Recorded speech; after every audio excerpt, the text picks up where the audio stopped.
मैं हूं नीलम शर्मा। आइए शुरुआत करते हैं खबरों की। जनपद में ही नहीं बल्कि पूरे देश में एआई का ट्रेंड बड़े पैमाने पर चलता दिखाई दे रहा है। हर कोई अपनी फोटो एआई से बनाकर सोशल मीडिया पर शेयर कर रहे हैं।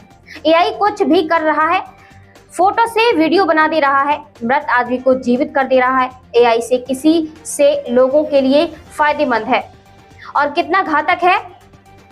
रिश्तों में एआई किस स्तर पर विश्वासघात पैदा कर रहा है, रिश्तों को तोड़ने का काम कर रहा है। इन सब बातों पर श्री राष्ट्रीय राजपूत करनी सेना के जिलाध्यक्ष शंकर सिंह भदौरिया से चर्चा की गई, तो उन्होंने क्या कुछ बताया है, आइए आपको भी दिखाते हैं इस खबर के जरिए।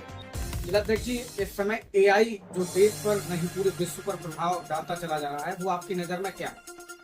देखिए, जो भी हमारे यहाँ पे विज्ञान में प्रगति हो रही है, जो भी हमारे यहाँ पे टेक्नोलॉजी में क्रांति आ रही है, उसका हमेशा सब लोग स्वागत करते चले आए और आगे भी करते रहेंगे। एआई का हमारे समाज के ऊपर कुछ अच्छा प्रभाव है, लेकिन इसके साथ साथ जो दुष्ट लोग हैं वो उसका दुष्प्रभाव भी देखने को हमें मिल रहा है। जैसे कि हम देखते हैं कि आज की डेट में एआई द्वारा वीडियो इतने शार्प बनाए जा रहे हैं, इतनी वॉइस की मैचिंग करा के दी जा रही है कि वो आम लोगों को ठगना, आम लोगों को धोखा देना, आम लोगों को के विश्वास को डिगाना उन लोगों के लिए एक आम बात बन गई है। तो मैं ये कहना चाहता हूँ कि जो भी हमारी साइट्स हैं, जो भी हमारे एआई के द्वारा चलने वाले सर्च इंजन हैं, उनके अंदर इस चीज को देखा जाना चाहिए कि लोगों की प्राइवेसी को, लोगों के एडिटेड वीडियोस को प्रमोट ना किया जाए और समाज के अंदर जो भी टेक्नोलॉजी की क्रांति से फायदा हो सकता है उस फायदे को देखा जाए, ना कि नुकसान को बढ़ाया जाए। एक खबर ये भी आई थी कि एक अभिनेता है सुशांत सिंह राजपूत, जो की डेथ हो चुकी है उनकी, और उनका वीडियो बना के उनके घर वालों से बात कराई गई, जिसके बाद उनके परिजनों ने जो है एक मुकदमा भी दायर कराया। तो इस तरीके की जो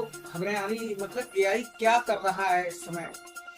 देखिए, जैसे कि हम देखते चले आ रहे हैं कि साइंस की फिक्शन मूवीज होती हैं, जो हॉलीवुड मूवीज होती है, जिसमें हम देखते हैं कि हम 2050 या 2100 या 2200 की सीरीज में जब हम आगे चले जाते हैं कि वहां पे टेक्नोलॉजी जो एआई है वो पूरे हमारे सिस्टम पे कब्जा करने की कोशिश कर रहा है। तो ये उसका एक छोटा सा प्रभाव जरूर है, क्योंकि जो चीज होती है वो कहीं ना कहीं पे हमको भविष्य की झलक भी दिखला जाती है। तो इससे हमें सावधान भी रहना होगा कि किस तरीके से एआई का दुष्प्रभाव हमारी मशीन को, क्योंकि एआई अगर मशीन को कंट्रोल करेगा, एआई अगर हमारे सिस्टमों को कंट्रोल करेगा, तो ये मान के चलिए कि कहीं ना कहीं ये बहुत बड़ी एक त्रासदी इस देश के लिए साबित होगी। कुछ लोग हैं जिनको एआई के बारे में जानकारी नहीं है कि आखिर में ए और आई ये दो शब्द क्या है।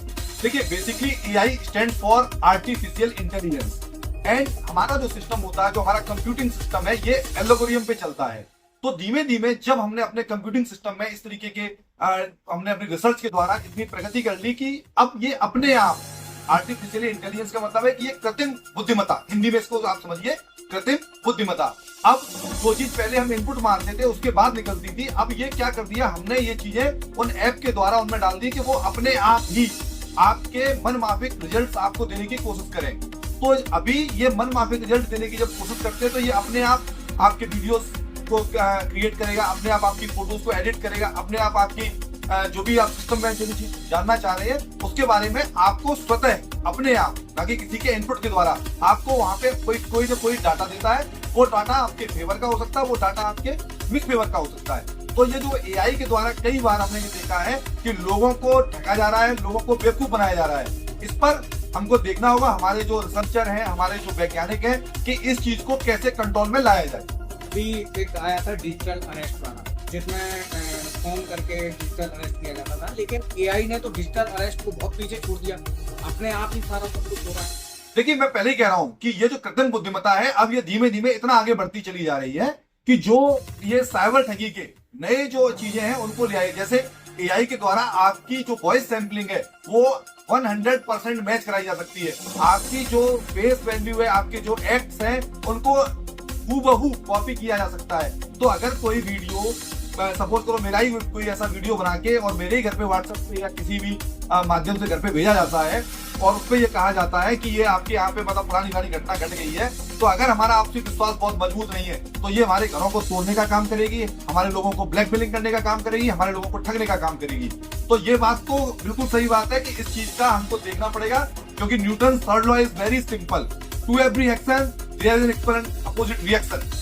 सकते हैं कि जहां पे कृत्रिम बुद्धिमत्ता आज मेडिकल फील्ड में, आज बहुत सारी फील्ड में लोगों को फायदा पहुंचा रही है, सेम टाइम इसके बहुत सारे नुकसान होने के चांसेस भी हैं। तो इसीलिए जो हमारी साइंटिस्ट जो फेटर्निटी है, जो हमारे लोग हैं जो इस फील्ड में लगे हुए रिसर्चर हैं, उनको मैं कहना चाहता हूं कि आप कुछ इस तरीके का प्रावधान भी करिए कि लोग जो लोगों को धोखा देने के लिए, ब्लैकमेल करने के लिए, लोगों को नुकसान पहुंचाने, मानव सभ्यता को एआई के द्वारा नुकसान नहीं पहुंचना चाहिए। हमारा सबका यही मोटो होना चाहिए।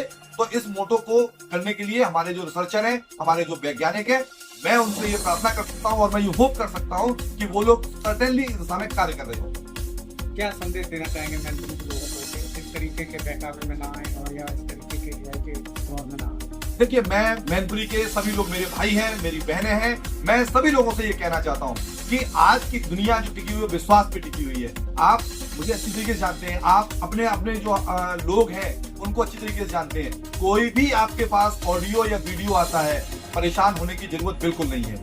आप जब तक उसको खुद वेरीफाई ना कर लें, अगर आप उसमें सक्षम नहीं है तो पुलिस बार बार अवेयरनेस कैंपेन चलाती है, साइबर क्राइम की साइबर सेल्स खुले हुए हैं, साइबर थाने खुले हुए हैं। अगर कोई इस तरीके की चीज आती है, आप स्वयं वेरीफाई करें। अगर आप सक्षम नहीं है तो अपने किसी दोस्त की, किसी ऐसे जो टेक्नोलॉजी में थोड़ा सा एक्सपर्ट है, उसकी मदद ले सकते हैं। और इन सबके अलावा जो सरकार ने आप लोगों के लिए व्यवस्था की गई है साइबर सेल की, साइबर थानों की, पुलिस की, आप उनकी मदद भी ले सकते हैं। किसी के भी बहकावे में नहीं आना है, किसी की भी ब्लैकमेलिंग में बिल्कुल नहीं आना है।